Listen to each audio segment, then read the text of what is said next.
গাজা একটা জায়গা যেখানে প্রতিদিন সূর্য ওঠে কিন্তু আলো পৌঁছায় না, যেখানে শিশু জন্ম নেয় কিন্তু কবরের কাছেই তার খেলনা রাখা হয়।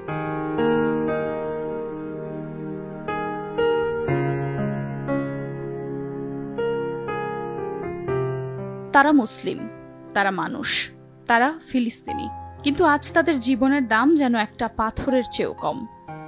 সারা বিশ্ব চুপ, আর জালেমরা একের পর এক জীবন মুছে দিচ্ছে।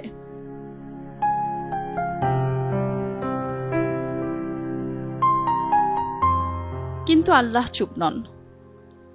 জালেমরা যা করছে আল্লাহ তা থেকে গাফিল নন।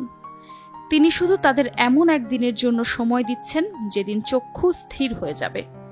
সূরা ইব্রাহিম আয়াত ৪২।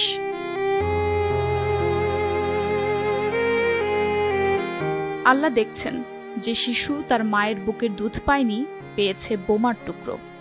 যে বৃদ্ধ নামাজে ছিলেন তার কবর হয়ে গেছে সিজদার জায়গায়।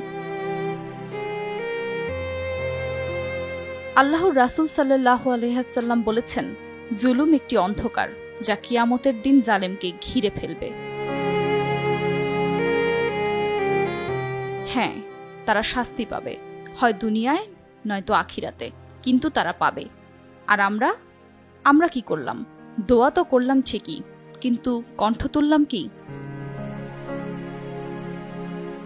তাদের রক্ত যদি আপনাদের বিবেক না জাগায়, তাহলে মনে রাখতে হবে আপনি জালেম নন ঠিকই, কিন্তু জুলুমের পক্ষে থাকাও কিন্তু এক ধরনের অংশীদারিত্ব। আজ কথা বলতে হবে, প্রতিবাদ করতে হবে, প্রার্থনা করতে হবে তাদের মুক্তির জন্য আর সবার বিবেকের জন্য। আফরোজা মৌটুসী, সময় সংবাদ।